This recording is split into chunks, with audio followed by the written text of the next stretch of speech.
Hello and welcome to this week's edition of The Olive Tree with me, Julia Fisher. My guest today is Miriam Chernasov, and her story is unusual. She's about to become a missionary in Uganda. Why is that unusual, you ask? Well, Miriam is from Israel, and missionaries last went out from Israel 2,000 years ago when the early church came into being. We met on the beachfront in Netanya, a city close to Tel Aviv, on a very windy afternoon.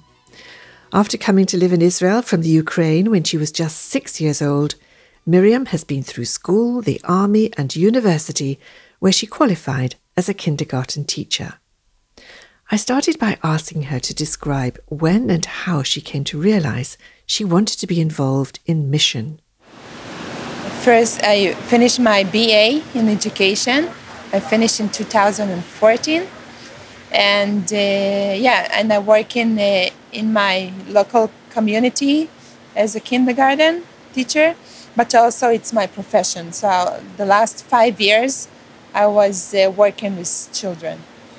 Now, you're part of a congregation in Netanya called Beit Asaf. You've been there for many years, but you've also, over the years, been very interested in mission. Where did that come from? That's right. Try to remember. So when I go to study my BA in education, I knew that God put some gift in my heart to work with children. But I knew that my goal is not to be a kindergarten teacher, but it's something bigger. It's to work with orphanage and kids who don't have parents. So after I finished my BA in education, I took a sabbatical year. So all this year I was involved with missions, with YWAM in Armenia for 8 months. And then I also been in Mozambique for 3 months in Harvest School with Heidi Baker.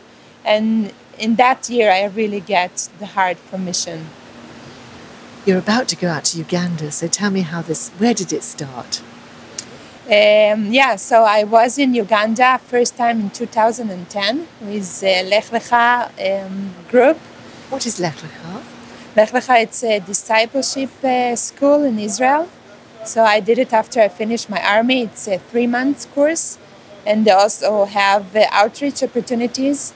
So I've been to Uganda, and I really fell in love with the people and the country and with Africa. And what particularly were you doing there? We was working with kids, a lot of children. A lot of them are orphanage because HIV/AIDS. So I was working in schools, we was visiting churches, we was going from house to house, just loving the people and share with them God's love. So what is life like for them? Can you just describe how they live? There is a lot of poverty.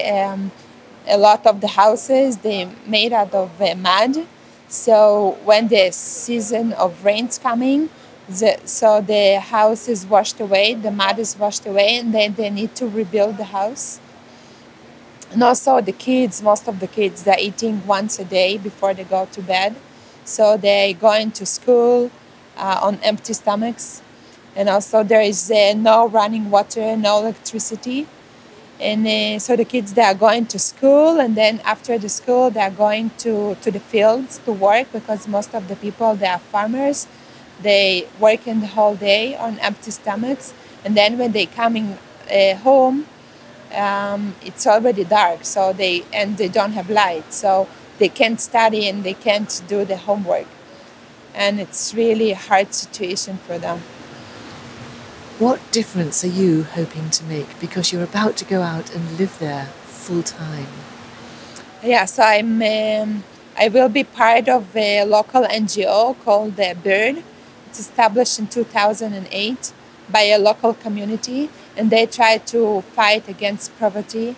So the vision is to build an orphanage and a school that we already started to build 2 years ago, and it's still in process. So this school and orphanage, it will be a school and a skills center. So the kids, they will have 3 meals a day, and they can study there and to live there. also learn the Word of God, but also to have practical tools like carpentry, and they gonna teach them to teach them how to sew and how to work with different things with the hands. Is this school, the orphanage that you're working in, is it in a city, a town, or is it out in the country? It's not a city, it's a village. It will be in a village. And how many children are we talking about? What are the numbers? We want to start from 500 children, and the number is much bigger, but we want to start with 500. So this is a colossal project. How have you been able to prepare for it? Because you're going to be living in very different conditions to what you're used to here in Israel. A lot of prayers, first of all, but also I've been to Uganda 4 times already, so I know a little bit how it's going to look like. But also I think it's really good opportunity to live with the people and to see how they are living, and to call them higher, and just to see what we can help to provide for them and how we can help them to have a better life.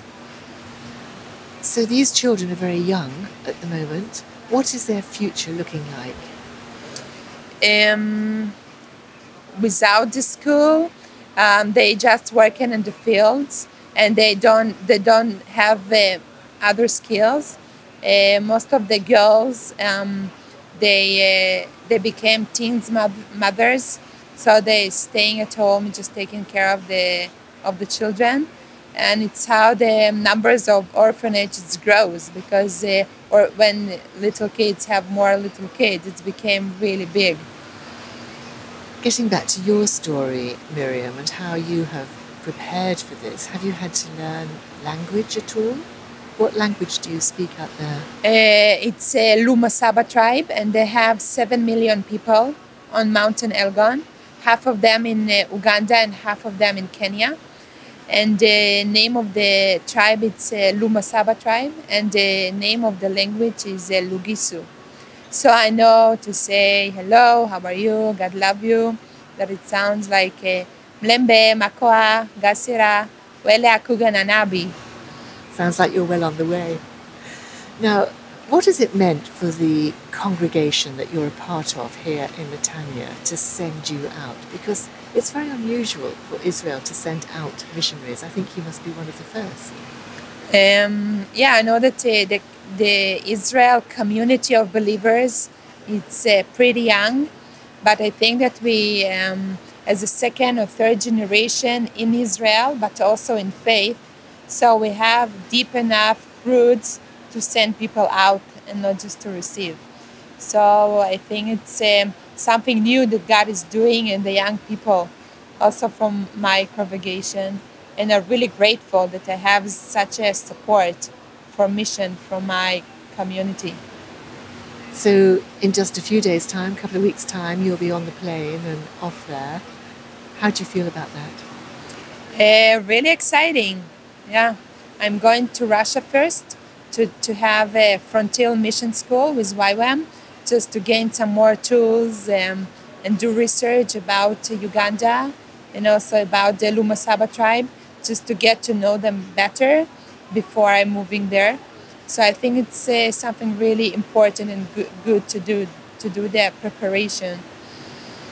And when it comes to the timing of this, if I was to ask you, where is God in this? What is God doing? What's He saying? The question behind every program here is, so what's God doing in Israel? And here He is sending you out. Do you think this is the start of something new? Do you think Israel will be sending more missionaries out in the coming days? I pray so, and I believe so, and I'm the groundbreaking and also the pioneering, and I really pray and believe that people will see, well, if she did it, I can do it. And I also want to be the support for those people who have mission on the heart, but they don't really know how to do it. So when you leave soon, how long will you be away for initially? I will be 3 months in Russia, and then I will come back for 1 week, and then I will move to Uganda in January for 1 year. And you'll be away for a whole year. You won't come home for a year. That's right. I will be there for 1 year just to understand the calendar, when they have the sowing and the ripening and the holidays of the kids, and just to understand like the rain seasons, and just to understand the whole year of their life. Now you're going out as a believer, so what opportunity will you have as a believer to share your faith, to help the children? Are you going to be working alongside people of other faith out there? There in Uganda, a lot of them are Christian as a nationality, but not all of them are born again. So for me, just the fact that I'm moving there and I'm living with them, it's never happened before there. So just that, it will be a testimony for them. And it's my message that I come here to live with you and to spend time with you just because I love you. And I tell them, you know what, I'm doing it just because a long time ago, there is a man who was Jesus, and he was leaving everything behind, all the good things that he has in heaven, and he came down to this earth to go low and slow, just to tell us that he loves us, not just send a letter, but really meet us face to face. So because my Savior did it for us, so I also want to do it for you, just to come and to live with you and to say that I love you. Miriam, we wish you all the best. We'll be following your story. Thank you. Thank you. You've been listening to Miriam Chernasov sharing her journey so far.